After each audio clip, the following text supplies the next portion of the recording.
Hello everyone, I am doctor Dishant, your biology गुरु। आज का अपना जो टॉपिक है वो है जेनेटिक्स पार्ट 2, जिसके अंदर अपन जेनेटिक टर्मिनोलॉजी के बारे में देखेंगे। तो चलिए देखते हैं। सबसे पहले जो जेनेटिक टर्मिनोलॉजी आ रही है उसको अपन बोलते हैं deoxyribose nucleic acid, means DNA.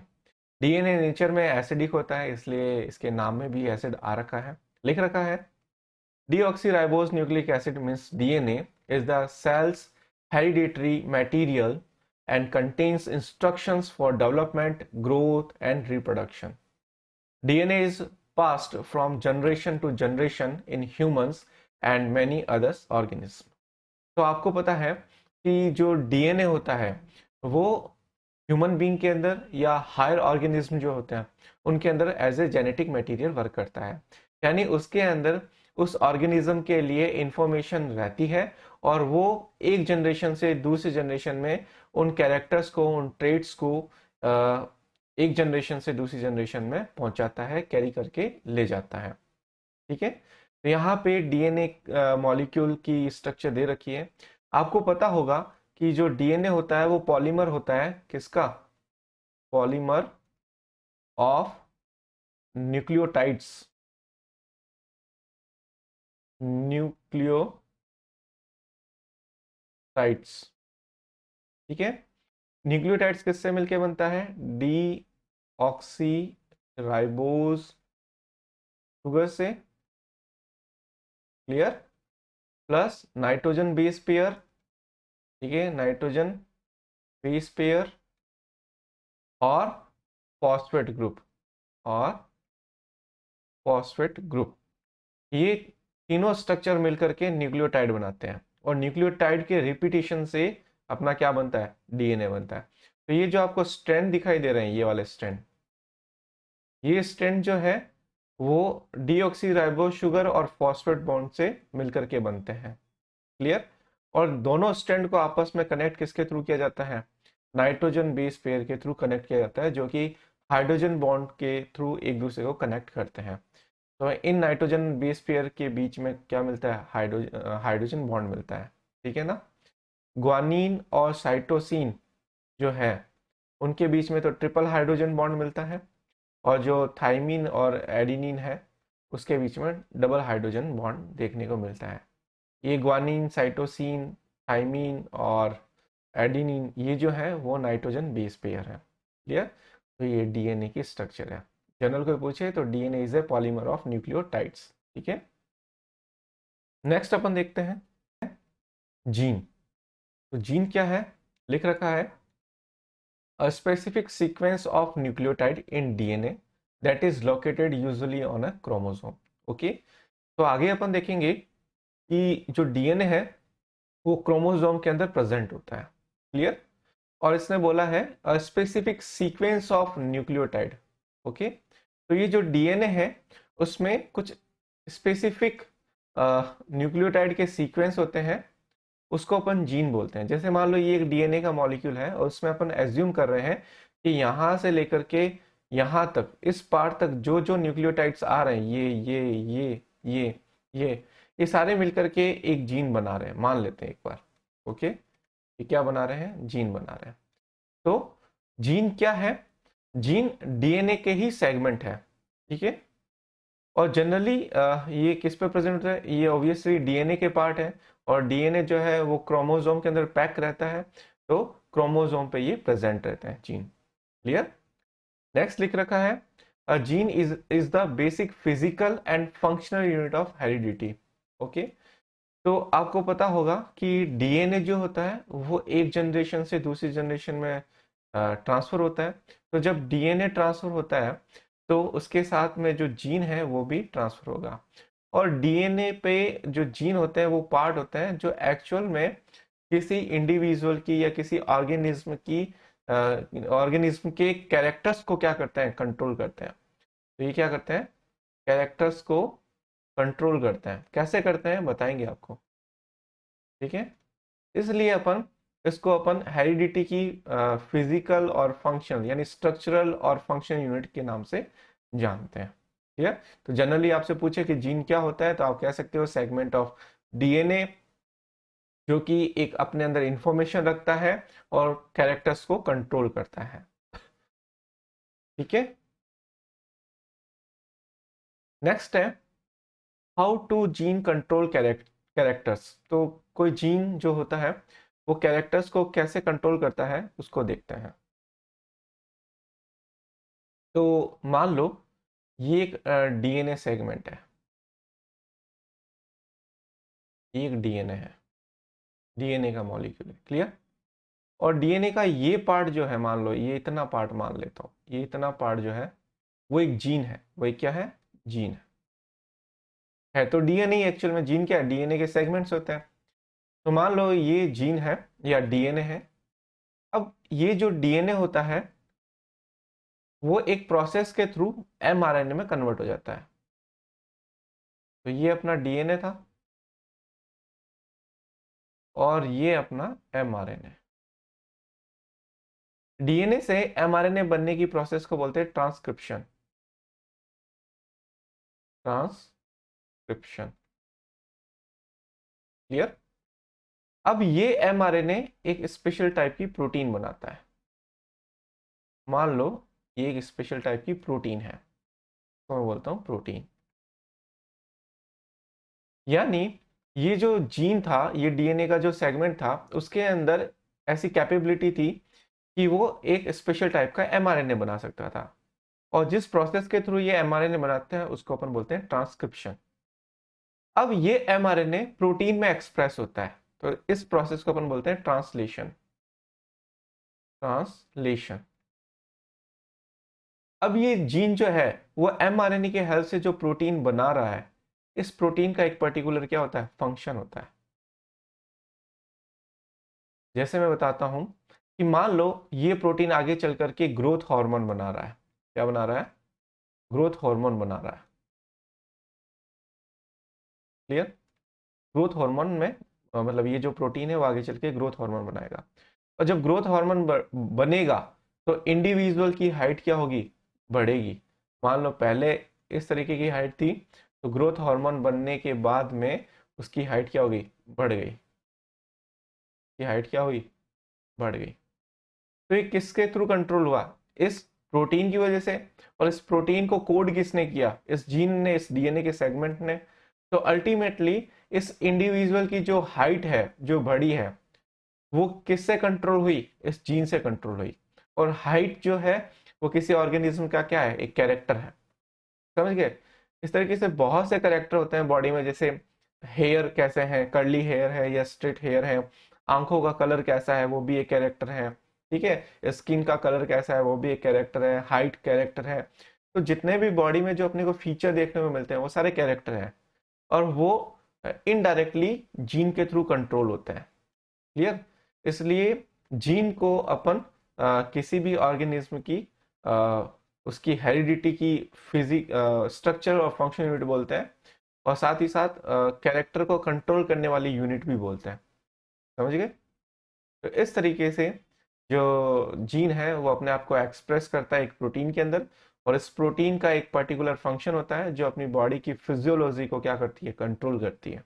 ठीक है। और उससे अपना एक कैरेक्टर क्या होता है? कंट्रोल होता है। तो इस तरीके से जीन जो है वो काम करती है। तो एक्चुअल में जीन जो है वो कुछ भी नहीं है, वो डीएनए के सेगमेंट्स ही होते हैं जो कि प्रोटीन के फॉर्म में एक्सप्रेस हो सकते हैं। और वो प्रोटीन जो होती है वो एक स्पेशल फंक्शन परफॉर्म करती है। ठीक है। नेक्स्ट आता है क्रोमोजोम। क्रोमोजोम एंड क्रोमेटिन, ये क्या होता है? इसको समझना भी बहुत जरूरी है। तो सबसे पहले मैं पढ़ देता हूं, उसके बाद में अपन देखेंगे। A chromosome is an organized package of DNA found in the nucleus of the cell. Chromosome जो है वो डीएनए का पैकेज है और वो ऑर्गेनाइज मैनर में डीएनए पैक रहता है और न्यूक्लियस के अंदर प्रेजेंट रहता है। उसको अपन क्रोमोसोम बोलते हैं। अभी और देखेंगे डिटेल में। नेक्स्ट लिखा है क्रोमेटिन के बारे में लिखा हुआ है। Chromosomes are made up of DNA and protein, और वो प्रोटीन का नाम है histone protein, combined as chromatin. तो उसको अपन क्रोमेटिन बोलते हैं। तो ये तो डेफिनेशन होगी। अब समझते हैं कि होता क्या है। जब सेल डिवाइड नहीं हो रही होती, जैसे ये एक सेल है, ओके, ये सेल डिवाइड नहीं हो रही, तो इसके बीच में उसका क्या मिलेगा, न्यूक्लियस मिलेगा, उसका न्यूक्लियस देखने को मिलेगा। उस न्यूक्लियस के अंदर उसकी न्यूक्लियोलस प्रेजेंट होती है और एक थ्रेड की तरह बिखरा हुआ एक स्ट्रक्चर मिलता है, थ्रेड की तरह बिखरा हुआ एक स्ट्रक्चर मिलता है। इस स्ट्रक्चर को अपन क्या बोलते हैं, क्रोमेटिन। क्या बोलते हैं, क्रोमेटिन। तो मान लो ये क्रोमेटिन है, इसको थोड़ा बड़ा करके दिखाऊं मैं, थोड़ा सा बाहर लेके दिखाऊं तो ये कैसे दिखाई देती है। इसकी स्ट्रक्चर कुछ इस तरीके से होती है, ये एक डीएनए का टुकड़ा है और इस पे बीडेड शेप की कुछ प्रोटीन लगी रहती है, ठीक है ना। ये प्रोटीन जो मैंने डॉटेड डॉटेड बनाया, इन प्रोटीन को अपन बोलते हैं हिस्टोन प्रोटीन। तो ये जो प्रोटीन आपको देखने को मिल रही है ये हिस्टोन प्रोटीन है, ठीक है। और ये जो आपको थ्रेड देखने को मिल रहा है ये डीएनए का थ्रेड है, क्लियर। अब डीएनए पर ये जो बीड लाइक स्ट्रक्चर है जिसको अपन हिस्टोन प्रोटीन है वो रहती है, और वो जो लंबा थ्रेड लाइक स्ट्रक्चर जिसपे डीएनए और हिस्टोन प्रोटीन है उसको मिला करके अपन क्या बोलते हैं, क्रोमेटिन। तो इस तरीके से ये नेट के फॉर्म में पड़ा रहता है सेल के न्यूक्लियस के अंदर, क्लियर। लेकिन जब सेल डिवाइड होने को आती है, सेल डिवीजन होने को होता है, तब सेल के न्यूक्लियस में इस क्रोमेटिन मटेरियल का कंडेंसेशन होने लग जाता है और यही बिखरा हुआ धागा जो है वो क्रोमोसोम में कन्वर्ट हो जाता है, ठीक है। तो ये क्रोमोसोम हो गए, इस तरीके के क्रोमोसोम आपको देखने को मिलते हैं। और ह्यूमन की बात करूं तो एक नॉर्मल सोमेटिक सेल के अंदर यानी बॉडी की सेल के अंदर 23 पेयर 23 पेयर मीन्स 46 क्रोमोसोम देखने को मिलते हैं। और ये क्रोमोसोम कैसे बनते हैं वो अब मैं यहाँ पे बताता हूँ। वैसे जब सेल डिवीजन हो रहा होता है तो ये जो बिखरा हुआ धागा है वो कंडेंस होकर के क्रोमोसोम बनाता है। इसको एक बेसिक एग्जांपल से समझाता हूँ, देन उसके बाद में देखते हैं कि एक्चुअल में ये पैकेजिंग कैसे होती है। जैसे आपने देखा होगा कि आप जब पतंग उड़ाते हो तो जो धागा है, आप पतंग बहुत ऊपर उड़ा ली, अब आप नीचे उतार रहे हो, तो आपने देखा होगा कि बहुत बार क्या होता है, धागा जो होता है वो उलझ जाता है इस तरीके से, है ना। धागा उलझ जाता है इस तरीके से। तो जो उलझा हुआ धागा है यानी डीएनए को धागा मान लो आप, जो उलझा हुआ डीएनए उसको तो अपन क्या बोलेंगे, क्रोमेटिन। लेकिन बाद में क्या होता है, जब आप फ्री हो जाते हो तो उस धागे से आप क्या बना लेते हो, लच्छी बना लेते हो इस तरीके से, है ना। हाथों की मदद से, मतलब अंगुली और अंगूठे की हेल्प से उस धागे को इस तरीके से एक शेप दे देते हो, ठीक है। इसको आप लच्छी बोलते हो। तो क्या किया अपन ने, इस बिखरे हुए धागे को एक अरेंजमेंट में अरेंज कर दिया, है ना। इस प्रोसेस को अपन बोलते हैं कंडेंसेशन करना। और जो धागा है वो अपने लिए क्रोमेटिन है और ये कंडेंस होकर के जो स्ट्रक्चर बनी है इसको अपन क्या बोलेंगे, क्रोमोसोम। तो इस तरीके से क्या होता है, जब क्रोमेटिन कंडेंस होता है, क्रोमेटिन की पैकेजिंग होती है, तो क्या बनता है, क्रोमोसोम बनता है। तो अब देखते हैं कैसे बनता है। तो ये आपको पता है ये क्रोमेटिन है। तो अब मैं जो डीएनए है इसको एक ऐसे थ्रेड ही मान रहा हूँ, एक सिंगल स्ट्रक्चर बना रहा हूँ। और ये जो आपको बीडेड जैसे स्ट्रक्चर दिखाई है मैंने, ये स्ट्रक्चर मैं हिस्टोन प्रोटीन को मानता हूँ। तो होता क्या है, जैसे मान लो ये एक डीएनए है, ये डीएनए का डबल स्ट्रैंड है और ये एक हिस्टोन प्रोटीन है, ये एक हिस्टोन प्रोटीन है।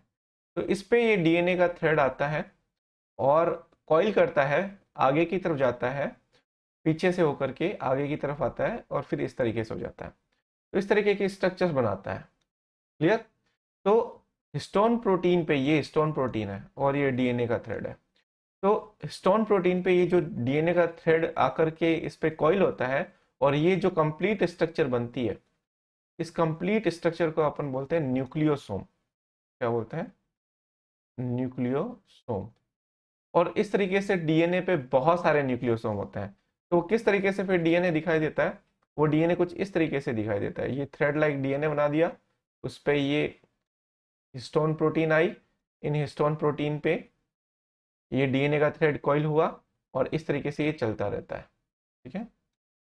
अब ये जो पार्ट है वो क्रोमेटिन है। अब क्रोमेटिन क्या होती है, कंडेंस होती है सेल डिवीजन के टाइम। तो कैसे होती है, देखो कैसे क्रोमोसोम बनाता है, ये इस तरीके से कॉइल होना शुरू हो जाती है। क्लियर, ये जो डीएनए का थ्रेड है वो कॉइल होता है, इस तरीके से ये कॉइल होता है।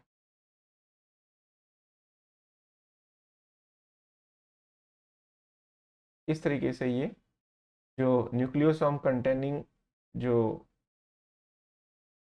डीएनए थ्रेड है वो इस तरीके से कॉइल होता है, पैकेजिंग होती है उसकी। तो इस तरीके से पूरा डीएनए पैक हो जाता है। क्लियर, और इसके ऊपर क्रोमोसोम की मेम्ब्रेन आ जाती है। क्लियर, और इस तरीके से अपना एक क्रोमोसोम बन जाता है।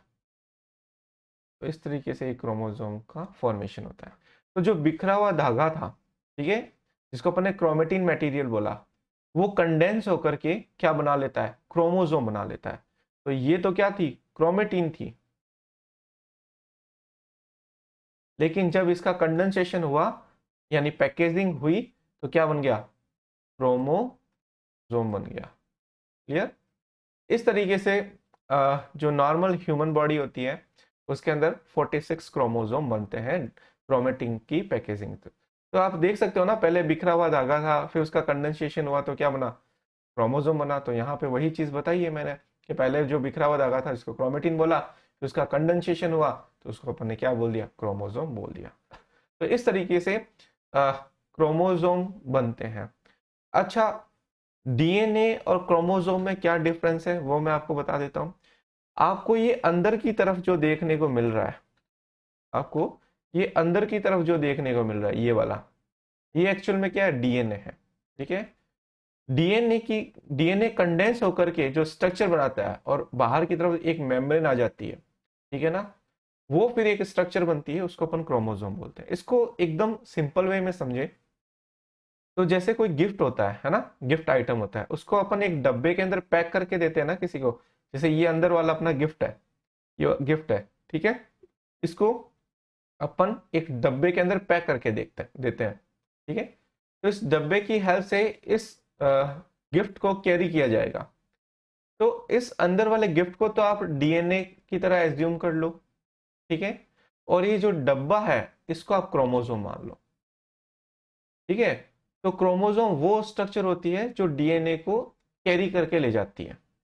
ठीक है, यानी क्रोमोसोम के अंदर डीएनए प्रेजेंट होता है और क्रोमोसोम एक जनरेशन से दूसरी जनरेशन में ट्रांसफर होता है।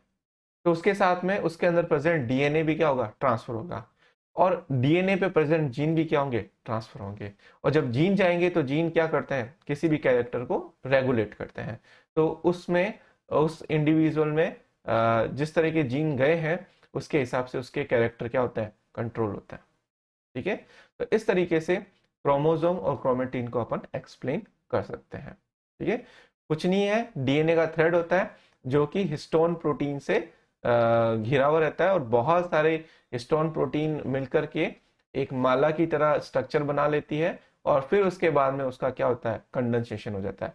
ये जो अंदर की तरफ ये डीएनए कॉइल किया ना, इसमें भी क्या है, इसमें भी हिस्टोन प्रोटीन लगी हुई है, लेकिन मैंने बताया नहीं है। तो ये पूरा बीडेड लाइक जो थ्रेड है वो पूरा कंडेंस होकर के क्रोमोसोम बनाता है।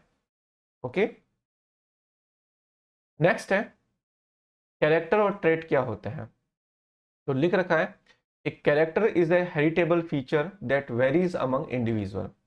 फॉर एग्जांपल दे रखा है हाइट का, हाइट ऑफ ऑर्गेनिज्म।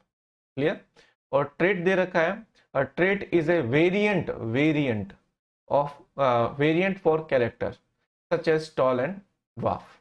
तो समझो कैरेक्टर और ट्रेट में क्या डिफरेंस है, इसको समझो। देखो कैरेक्टर कुछ भी हो सकता है ना। जैसे मैं एक बात करता हूँ, हाइट है ना, या हाइट की बात करता हूँ, मान लो हाइट। हाइट क्या है, एक कैरेक्टर है। ठीक है, इसके अलावा कलर, कलर भी क्या है, किसी स्किन का कलर मान लेता हूं, तो कलर भी क्या है, एक कैरेक्टर है। लेकिन उसके जो फॉर्म होते हैं उसको अपन क्या बोलते हैं, ट्रेट बोलते हैं। तो हाइट एक कैरेक्टर हो गया, अब उसके दो फॉर्म हो सकता है, या तो ऑर्गेनिज्म टॉल हो सकता है, ठीक है, या फिर ड्वार्फ हो सकता है। तो ये दो फॉर्म हो गई ना, तो किसी कैरेक्टर कैरेक्टर क्या हो गया, हाइट हो गया। अब इसकी ये दो फॉर्म होगी, टॉल एंड ड्वार्फ। ये वेरिएंट हो गए, यानी इस कैरेक्टर के दो वेरिएंट भी हो गए। इसी को अपन क्या बोलते हैं, ट्रेट। तो टॉल एक ट्रेट है और ड्वार्फ एक ट्रेट है। इसी तरीके से मैं कलर की बात करता हूं, है ना, फ्लावर कलर की बात करें या किसी की भी बात करें, तो कलर एक क्या हो गया, कैरेक्टर। अब कौन सा कलर है, वेरिएंट क्या है, व्हाइट कलर है, फ्लावर का कलर व्हाइट है या पर्पल है, ठीक है ना, वो दो ट्रेट हो गए। तो इस तरीके से आप समझ सकते हो कैरेक्टर और ट्रेट में क्या डिफरेंस है, ठीक है ना। नेक्स्ट अपन चलते हैं, एलील। ये क्या होता है, एलील क्या होता है। तो लिख रखा है, an allele is a variant or alternative form of a gene. देखो एलील खुद एक जीन ही है, क्या है, जीन है।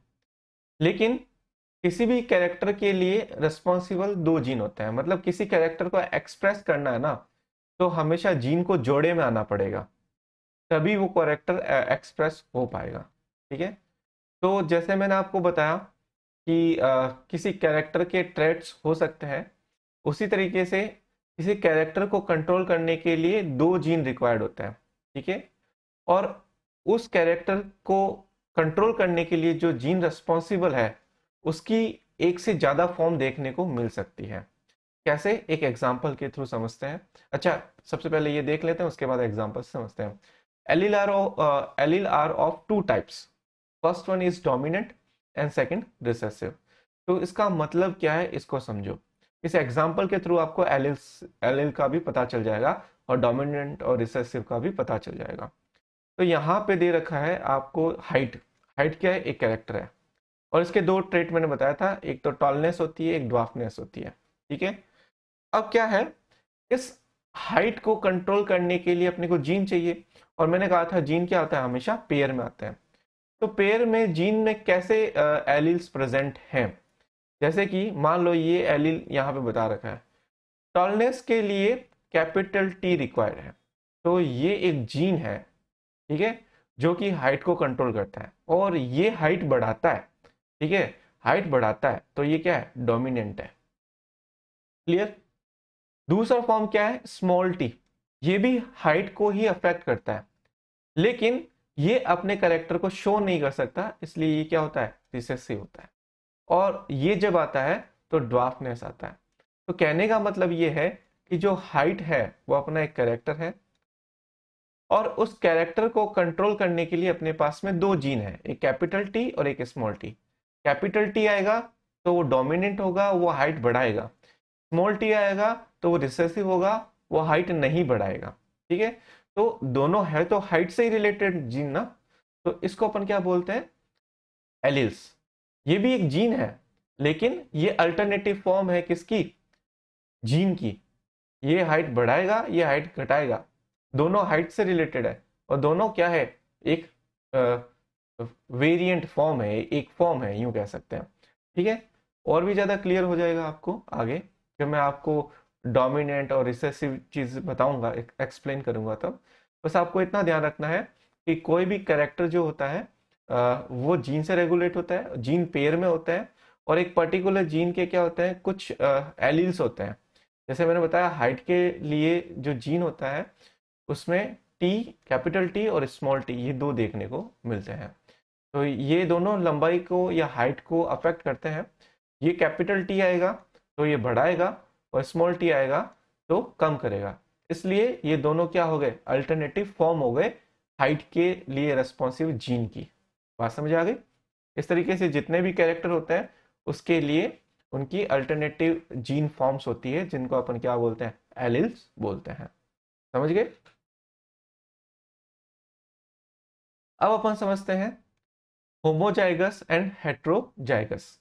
ये क्या होता है, मैंने आपको बताया था कोई भी कैरेक्टर होता है वो कंट्रोल होता है जीन के थ्रू।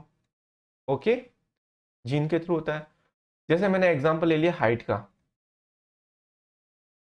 ठीक है, हाइट का मैंने एग्जांपल ले लिया। तो हाइट में दो हो सकता है, एक तो ऑर्गेनिज्म लंबा हो सकता है, टॉल, या फिर ड्वार्फ हो सकता है। क्लियर। अब मैंने बोला था कि टॉल होने के लिए या ड्वार्फ होने के लिए उसका जीन एक्सप्रेशन जरूरी है, और जीन हमेशा किस में आते हैं, पेयर में आते हैं, ठीक है। तो मान लो इसका जेनेटिक मेकअप अपन देखते हैं टॉल का, तो इसमें कैपिटल टी देखने को मिला। मैंने कहा ना जीन हमेशा पेयर में आते हैं, और ये क्या है, हाइट के जीन के एलील्स हैं, कैपिटल टी। तो ये दोनों क्या है, सेम है। इस तरीके से ड्वार्फ के लिए स्मॉल टी, तो ये क्या है, हाइट के जीन के लिए दो एलील्स हैं, दोनों क्या है, दोनों सेम है, ठीक है। तो जब किसी कैरेक्टर को कंट्रोल करने के लिए जो जीन आते हैं जोड़े में या पेयर में, जो जीन आते हैं उसमें दोनों एलील्स सेम होते हैं, कैपिटल टी या फिर स्मॉल टी, तो उसको अपन क्या बोलते हैं, होमोजाइगस कंडीशन। लेकिन ये कंडीशन आ जाए कैपिटल टी, यानी एक कैपिटल है और एक स्मॉल है, तो उस केस में क्या है, दो एलील प्रेजेंट है, दोनों हाइट को कंट्रोल करते हैं, एक हाइट बढ़ाएगा क्योंकि डोमिनेंट है, एक रिसेसिव है, हाइट घटाएगा, ठीक है ना। लेकिन दोनों क्या है, एक जैसे नहीं है, अलग अलग है, तो उसको अपन क्या बोलते हैं, हेट्रोजाइगस। समझ गए। तो जोड़ी में जो जीन प्रेजेंट होते हैं, पेयर में जो जीन प्रेजेंट होते हैं, यदि वो सेम है ना, या तो कैपिटल टी है या स्मॉल टी है, वो एक एग्जाम्पल के थ्रू बताया मैंने, तो यदि सेम रहते हैं तो उसको बोलते हैं होमोजाइगस कंडीशन। लेकिन डिफरेंट रहते हैं तो उसको अपन बोलते हैं हेट्रोजाइगस कंडीशन। तो यहाँ पे दे रखा है homozygous means having two of the same allele, दोनों एलील क्या होंगे, सेम होंगे, जैसे कैपिटल टी और स्मॉल टी हाइट के लिए। हेट्रोजाइगस का मतलब क्या है, heterozygous means having two different alleles, ठीक है ना। जो पेयर में एलील्स होते हैं ना किसी भी कैरेक्टर को कंट्रोल करने के लिए, तो उसको अपन क्या बोलते हैं, जैसे ये कैपिटल टी स्मॉल टी, ये दोनों अलग अलग है, ये भी हाइट के लिए, बात समझ आ गई। तो इसको अपन बोलते हैं होमोजाइगस कंडीशन, हेट्रोजाइगस कंडीशन। किसी भी कैरेक्टर के लिए जो पेयर में जीन आते हैं यदि वो सेम है तो उसको होमोजाइगस बोलेंगे, और यदि डिफरेंट है तो उसको अपन हेट्रोजाइगस बोलेंगे। नेक्स्ट है डोमिनेंट एंड रिसेसिव एलील्स। कौन डोमिनेंट होगा, कौन रिसेसिव होगा, इधर अपन देखते हैं। सबसे पहले लिखा हुआ है dominant, the alleles that is expressed in both homozygous and heterozygous condition, ठीक है, denoted by the capital letter. Next लिखा है recessive, the alleles that is not expressed in heterozygous condition, it is only expressed in homozygous condition, denoted by small letter. अच्छा, अब एक चीज आपको समझनी है, डोमिनेंट और रिसेसिव क्या होता है, इसको एक एग्जांपल के थ्रू समझते हैं, फिर आप इसको समझोगे। जैसे मैंने एक कैरेक्टर लिया, मैंने यहाँ पे कैरेक्टर ले लिया एक, और यहाँ पे उसके ट्रेट ले लिए, ट्रेट, ठीक है। कैरेक्टर मैं वही लूंगा हाइट वाला, क्योंकि यही चल रहा है अपना, ये हाइट ले ली। अब हाइट के लिए अपने पास में दो ट्रेट है, एक तो टॉल और एक ड्वार्फ, ठीक है। मैंने कहा था कि जो डोमिनेंट होगा वो दोनों कंडीशन में क्या कर सकता है, मैंने कहा था कि जो हाइट के लिए जीन होता है वो अपन टी से रिप्रेजेंट करते हैं, तो यहाँ पे कैपिटल टी और स्मॉल टी ये दो मैंने बता दिए, ठीक है।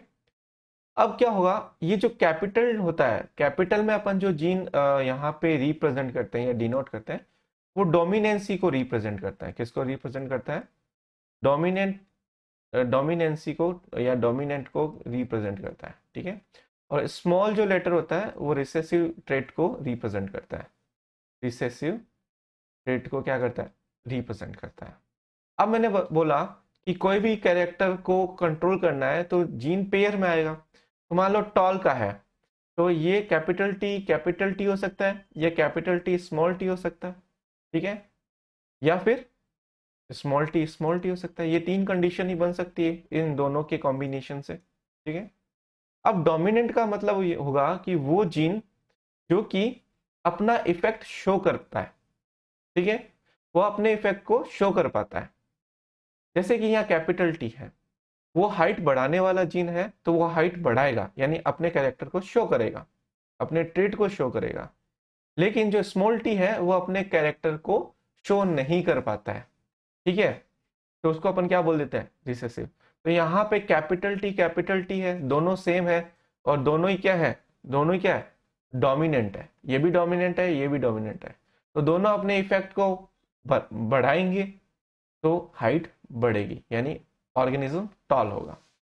लेकिन यदि यहाँ पे बात करें हेट्रोजाइगस कंडीशन की, ये तो होमोजाइगस कंडीशन थी, इसकी बात करें तो ये हेट्रोजाइगस कंडीशन है। इसके अंदर क्या होगा, एक कैपिटल टी है और एक स्मॉल टी है। इस कंडीशन में क्या होगा, कैपिटल टी तो हाइट बढ़ाना चाहेगा, लेकिन स्मॉल टी क्या कहेगा कि मैं हाइट नहीं बढ़ा सकता, मैं रिसेसिव हूं। तो कैपिटल टी इस स्मॉल टी पे क्या हो जाता है, डोमिनेंट हो जाता है, और ओवरऑल इफेक्ट इस कैपिटल टी की वजह से आता है। इसलिए ये कैरेक्टर को क्या कर देता है, टॉल कर देता है। मतलब इससे जो ट्रेट शो होता है या एक्सप्रेस होता है वो टॉलनेस होती है ऑर्गेनिज्म की।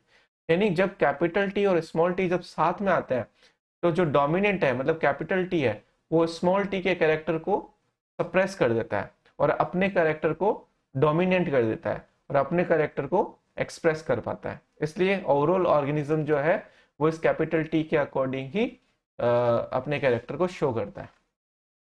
लेकिन जब स्मॉल टी यानी दोनों ही रिसेसिव आ जाए और दोनों ही अपना इफेक्ट नहीं बताते, एक्सप्रेस नहीं करते, है ना, तो क्या होता है फिर कंडीशन ड्राफ्टनेस की आती है। इसमें से एक भी कैपिटल टी आ जाता ना तो टॉलनेस आ जाती। क्यों, क्योंकि वो डोमिनेट रहता है इस स्मॉल टी पे। समझ गए। तो हमेशा ध्यान रखना, रिसेसिव हमेशा होमोजाइगोटिक कंडीशन के अंदर ही अपने आप को एक्सप्रेस कर पाएंगे। जब दोनों ही क्या हो, दोनों ही रिसेसिव हो, तो ओवरऑल करेक्टर भी क्या जाएगा, रिसेसिव आएगा। लेकिन दोनों में से एक भी या दोनों डोमिनेंट आ जाए तो फिर डोमिनेंसी वाले करेक्टर शो होंगे। बात समझ आ गई। ये तो होमोजाइगस कंडीशन थी, कैपिटल टी। तो यहाँ पे तो दोनों ही डोमिनेंट थे, तो कैरेक्टर तो डोमिनेंट होना ही था, है ना, वो तो एक्सप्रेस होना ही था। और दोनों यहाँ पे होमोजाइगोटिक रिसेसिव आ गए, तो कैरेक्टर रिसेसिव कैरेक्टर वाला शो होना ही था। लेकिन जब हेट्रोजाइगस कंडीशन आती है कैपिटल टी और स्मॉल टी, उस केस में जो डोमिनेंट होता है वो रिसेसिव के वर्क को, उसके फंक्शन को सप्रेस कर देता है और अपने फंक्शन को एक्सप्रेस कर देता है। और ओवरऑल जो नेट जो एक्सप्रेशन होता है वो डोमिनेंट एलील की वजह से ही होता है। ठीक है। नेक्स्ट है जीनोटाइप एंड फिनोटाइप। जीनोटाइप क्या होता है और फिनोटाइप क्या होता है। तो मैंने अभी आपको दो एग्जाम्पल दिए, एक टॉल के और एक ड्वार्फ के, है ना। जैसे ये एक बंदा है और एक ये है,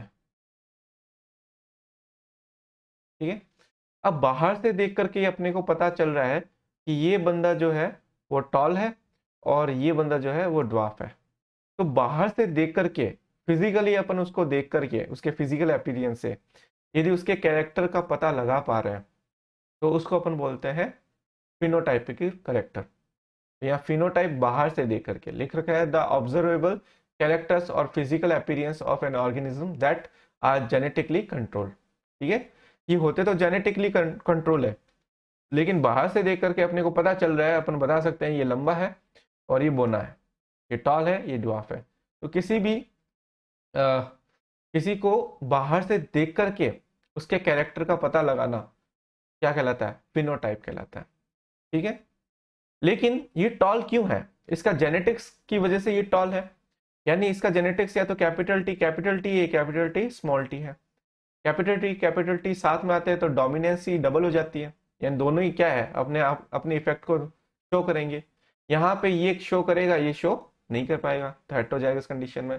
तो ओवरऑल क्या होगा, इसकी चलेगी और ये अपने कैरेक्टर को एक्सप्रेस कर पाएगा। तो ये इसका जेनेटिक्स है। ये टॉल क्यों है, या होमोजाइगोटिक डोमिनेंट ट्रेट एलील्स की वजह से या हेटेरोजाइगोटिक एलील की वजह से ये टॉल है। तो उसको देख करके जो अपन बता पा रहे हैं, उसके जेनेटिक मेकअप को देख करके अपन जो बताते हैं कि ये टॉल क्यों है, वो उसका जीनोटाइप है। ठीक है। मान लो इसके अंदर ये इसकी टॉलनेस कैपिटल टी और स्मॉल टी की वजह से है, तो इसको देखा ना अपन ने, पता किया, तो ये इसकी जीनोटाइप है। इस तरीके से ड्वार्फ क्यों हुआ, क्योंकि इसकी जीनोटाइप क्या थी, स्मॉल टी थी। समझ गए। तो उसके जेनेटिक्स को देख करके, उसके एलील को देख करके, उसके कैरेक्टर के लिए जो रेस्पॉन्सिव एलील है उनको देख करके अपन जो बताते हैं, किसी कैरेक्टर को डिफाइन करते हैं, तो वो तो होता है जीनोटाइप। लेकिन बाहर से उसके आउटर कैरेक्टर्स को देख करके अपन बता देते हैं, तो उसको अपन बोलते हैं फिनोटाइप। ठीक है। इस तरीके से फ्लावर का कलर अपन देखते हैं, बाहर से देखने पे अपने को अलग अलग कलर के फ्लावर दिखाई देते हैं, व्हाइट, पर्पल। लेकिन वो व्हाइट पर्पल क्यों है, उसका जेनेटिक क्या है, उसको देख करके अपन जब बताते हैं तो उसको अपन जीनोटाइप बोलते हैं। बाहर से देख करके, आउटर कैरेक्टर्स देख करके जो बताते हैं उसको अपन फिनोटाइप बोलते हैं। नेक्स्ट है लोकस। लोकस क्या है, आपको पता है, मैंने आपको बताया कि जो क्रोमोजोम होते हैं, ये मान लो मैंने क्रोमोजोम बनाया, उस क्रोमोजोम के अंदर क्या रहता है, अपना डीएनए रहता है, ठीक है, और उस डीएनए पे क्या लगे रहते हैं, उसके जीन लगे रहते हैं। तो इस क्रोमोजोम में जो डीएनए है, वो उस पे जो जीन है वो इस क्रोमोजोम की एक पर्टिकुलर साइट पे रहता है, हर कहीं नहीं रहता। अलग अलग जीन इस क्रोमोजोम पे अलग अलग पैटर्न में लगे रहते हैं, अलग अलग साइट पे लगे रहते हैं। तो जिस साइट पे जो जीन मिलता है वो जीन का उस क्रोमोजोम पे लोकस कहलाता है। जैसे मान लो ए टाइप की कोई जीन है, वो यहाँ पे प्रेजेंट है, क्रोमोजोम में यहाँ पे प्रेजेंट है, तो उसका लोकस हो गया ये वाला साइट, ये साइट जो है उसका लोकस हो गया। लिखा है the location of a particular gene on A given chromosome. तो किसी गिवन क्रोमोसोम पे उस जीन की लोकेशन क्या है, वो उसकी क्या है, लोकस है। जैसे मान लो ये एक कोई कैरेक्टर को कंट्रोल करने के लिए जीन है, और उस जीन के लिए जो एलिल्स हैं वो कैपिटल बी और स्मॉल बी, दो एलिल हैं, ठीक है, एक डोमिनेंट को रिप्रेजेंट करता है और एक रिसेसिव को रिप्रेजेंट करता है। तो वो जीन जो है वो कहाँ पे, क्रोमोसोम में कहाँ प्रेजेंट है, तो यहाँ पे एक जीन यहाँ पे प्रेजेंट है बी में, तो ये इस जीन के लिए, इस एलील के लिए क्या हो गया, लोकस हो गया। ए जीन के लिए ये रहा, मान लो ये ए जीन जो है वो किसी अदर कैरेक्टर को कंट्रोल कर रहा है, लेकिन वो प्रेजेंट क्रोमोसोम में इस साइट पे है, तो ये इसके लिए लोकस हो गया। तो बी जीन के लिए लोकस ये हो गया, ए जीन के लिए लोकस ये हो गया। अब ये जो क्रोमोसोम है इसका होमोलोगस क्रोमोसोम ये है, देखेंगे होमोलोगस क्रोमोसोम क्या होता है। तो उसके लिए भी क्या होगा, यहाँ पे जीन पैटर्न क्या रहेगा, सेम रहेगा। तो जैसे यहाँ पे किसी जीन के लिए एलिल बी और बी थे ना, तो उसका लोकस ये था, तो होमोलोगस क्रोमोसोम पे भी उसका लोकस सेम रहेगा। समझ गए। तो होमोलोगस जब क्रोमोसोम पढ़ेंगे कि होता क्या है तब मैं बताऊंगा। क्लियर। तो इस तरीके से किसी भी क्रोमोसोम पे जो जीन की लोकेशन रहती है वो उसका क्या है, लोकस है। अब आता है होमोलोगस क्रोमोसोम। क्या होता है होमोलोगस क्रोमोसोम, ये मैं आपको बता रहा हूं। लिखा है the two chromosomes in a homologous pair are very similar to one another and have the same size, shape. Most importantly, they carry the same type of genetic information. That is, they have the same gene in the same location. Very very important. ठीक है, आप समझो इस बात को। अपनी जो cell है, जैसे मैं थोड़ा बड़ा करके दिखा रहा हूँ, ये अपनी सेल है, और इस सेल के अंदर क्या है, न्यूक्लियस है, ठीक है। और अपने यहाँ पे जो सेल होती है वो डिप्लॉइड होती है। डिप्लॉइड मतलब क्रोमोसोम के टू पेयर मिलते हैं, टोटल 46 क्रोमोसोम होंगे, उसके टू पेयर मिलते हैं, 23 23। उसमें से 22 तो ऑटोसोम्स होते हैं, और जो नेक्स्ट जो लास्ट पेयर होता है ना, वो क्या होता है, एलोसोम होता है। या तो वो एक्स होगा या वो वाई होगा, है ना, एक्स एक्स या एक्स वाई, ठीक है ना, ये कुछ दोनों में से हो सकता है। क्लियर हो गया। लेकिन ये जो 22 पेयर है वो क्या होता है, एक दूसरे से सिमिलर होता है। कैसे, जैसे फर्स्ट नंबर क्रोमोसोम, इधर फर्स्ट नंबर क्रोमोसोम के क्या है, सिमिलर है, तो यहाँ पे 23 बना रहा हूँ, यहाँ पे 23 बना रहा हूँ, या 22 मान लो आप, है ना, एक्स वाई को छोड़ दो, एलोसोम को छोड़ दो। तो यहाँ पे फर्स्ट नंबर क्रोमोसोम इधर के फर्स्ट नंबर क्रोमोसोम से शेप, साइज और जीन के लगे रहने के पैटर्न में सेम रहता है, तो ये एक दूसरे के होमोलोगस हो गए। इस तरीके से यहाँ पे ये क्रोमोसोम नंबर 2 है और ये भी क्रोमोसोम नंबर 2 है, तो दोनों आपस में क्या है, एकदम शेप, साइज और जीन के लगे रहने के पैटर्न में क्या रहे, सेम है, तो ये एक दूसरे के होमोलोगस है। इसी तरीके से 22 क्रोमोसोम एक दूसरे के क्या होंगे, होमोलोगस होंगे इधर के 22 के क्रोमोसोम से, ठीक है। लेकिन यहाँ पे अपन देखें कि फर्स्ट वाला जो क्रोमोसोम है, इस फर्स्ट वाले क्रोमोसोम के साथ ही क्या है, होमोलोगस है, इस सेकंड वाले के साथ में होमोलोगस नहीं है। इस तरीके से सेकंड वाला जो क्रोमोसोम है वो सेकंड वाले के साथ में होमोलोगस है, फर्स्ट वाले के साथ में होमोलोगस नहीं है। क्यों नहीं है, क्योंकि ये एक दूसरे से साइज, शेप और जीन के लगे रहने के पैटर्न के बेसिस पे अलग अलग हैं। इसलिए 22 यानी 1 2 3 4 अप टू 22 क्रोमोसोम देख लेते हैं, और यहाँ से 1 2 3 4 और 22 क्रोमोसोम तक चले जाते हैं, 22 क्रोमोसोम तक। ठीक है, तो ये सारे एक दूसरे के क्या है, होमोलोगस है, जो एक दूसरे के सामने है, लेकिन क्रॉस में एक दूसरे से होमोलोगस नहीं है। तो होमोलोगस क्रोमोसोम वो क्रोमोसोम्स होते हैं जो कि शेप में, साइज में और जीन के लगे रहने के पैटर्न के बेसिस पे क्या रहते हैं, सेम रहते हैं।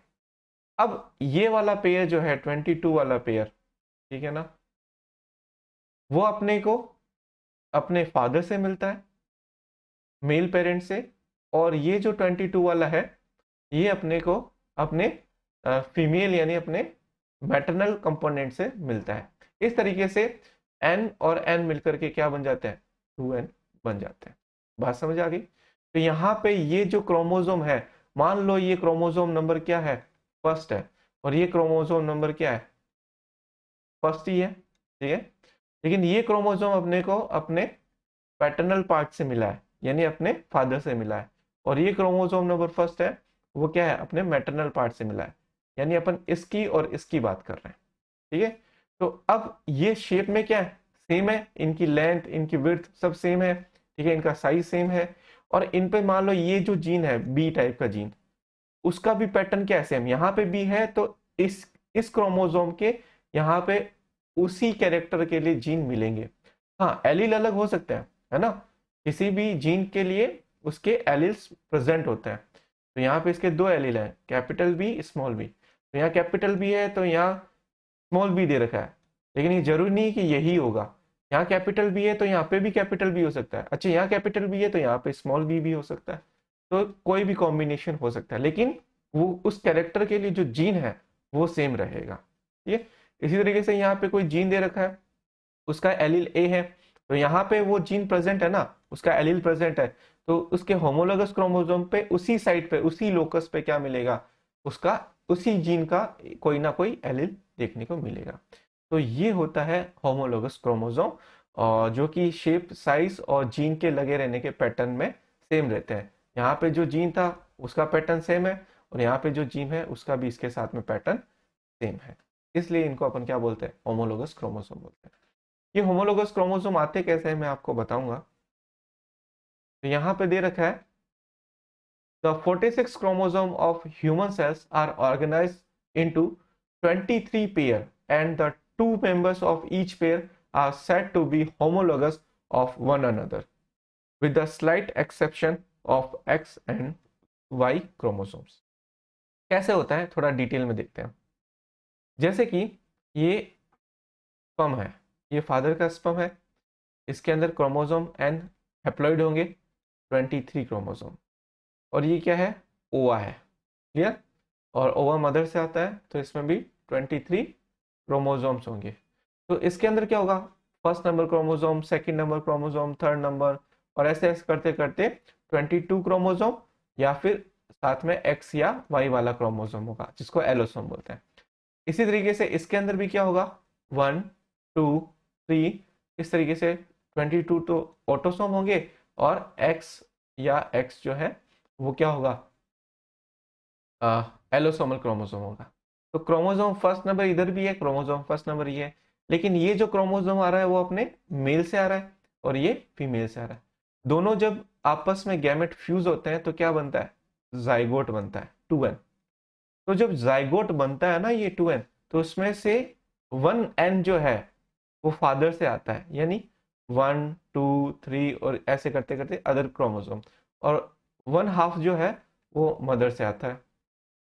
ठीक है, इसलिए जो जाइगोट बनता है उसमें फादर के क्रोमोसोम भी और मदर के क्रोमोसोम भी दोनों होते हैं, इसलिए जो इंडिविजुअल बनता है उसमें फादर और मदर दोनों के कैरेक्टर्स इन्वॉल्व होते हैं।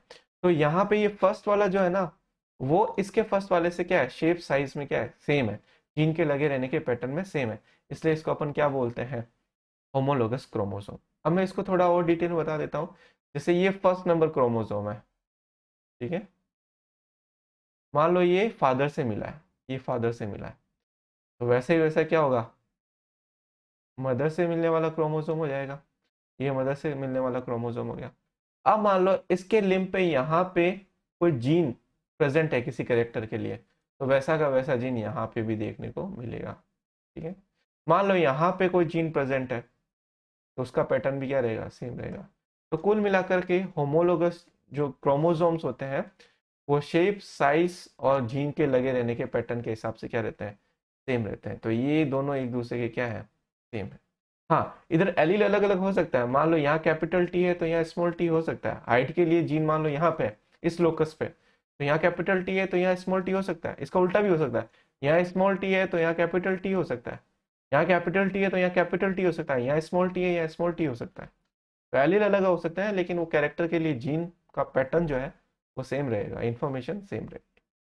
तो ये जो है वो होता है होमोलोगस क्रोमोसोम। अब आता है जीनोम। जीनोम क्या होता है?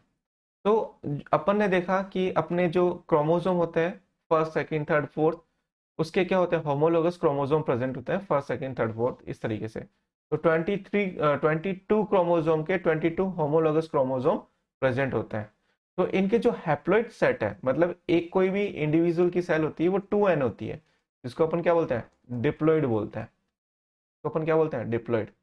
तो उसमें कितने टोटल 46 क्रोमोसोम होते हैं, यानी किस फॉर्म मिलते हैं, 23+23 के फॉर्म मिलते हैं। तो किसी भी 23 को उठा करके उसके ये जो 23 क्रोमोसोम है, यानी जो हैप्लॉइड है n+n, तभी तो 2n बनेगा। तो उसका जो हैप्लॉइड है, उसके उस हैप्लॉइड में जितने भी क्रोमोसोम्स हैं, उन क्रोमोसोम्स पे जितने भी जीन प्रेजेंट है, उन सब की डिटेल स्टडी, ठीक है ना, वो सारे जीन जो है उनके टोटल नंबर क्या कहलाते हैं, जीनोम कहलाते हैं।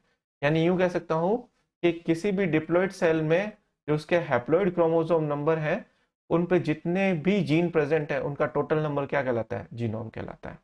क्लियर? तो लिख रखा है the total number of gene present in the haploid set of chromosome और गैमेट्स, क्योंकि गैमेट्स क्या होता है, हैप्लॉइड ही होता है। ठीक है, चाहे ओवा देखो चाहे स्पर्म देखो, हैप्लॉइड होते हैं, एन होते हैं, क्योंकि उनमें मियोटिक डिवीजन होता है, मियोसिस होता है उनमें, है ना। ये तो ये कुछ जेनेटिक टर्मिनोलॉजी हुई। सबसे पहले अपन ने डीएनए देखा, फिर अपन ने जीन देखा। डीएनए के फ्रेगमेंट्स को अपन क्या बोलते हैं, जीन बोलते हैं। और ये डीएनए जिसके अंदर पैक रहता है उस स्ट्रक्चर अपन क्या बोलते हैं, क्रोमोसोम बोलते हैं। ठीक है, फिर अपन ने क्रोमोसोम पे जीन कहाँ कहाँ लगे रहते हैं उसके हिसाब से उनके लोकस को फिक्स किया। ठीक है, देन उसके बाद में अपन ने होमोलोगस क्रोमोसोम देखे, वो क्या होते हैं, डोमिनेंट और रिसेसिव चीजें देखी। देन उसके बाद में अपने कैरेक्टर और ट्रेट्स के बीच में डिफ्रेंशिएशन किया। फिर अपन ने फिनोटाइप और जीनोटाइप के बीच में डिफ्रेंशिएशन किया। ठीक है, और इसके साथ में अपन ने एलिल्स को भी डिस्क्राइब किया कि एलिल क्या होता है। किसी भी कैरेक्टर के लिए उसके ट्रेट को कंट्रोल करने के लिए जो अल्टरनेटिव फॉर्म्स होती हैं या जो उस कैरेक्टर के लिए जो वेरिएंट्स होते हैं वो उसके क्या कहलाते हैं, एलिल्स कहलाते हैं। और किसी भी कैरेक्टर को कंट्रोल करने के लिए जीन पेयर में आना जरूरी होता है। ठीक है, तो ये अपन ने देखा genetic terminology. Thank you so much.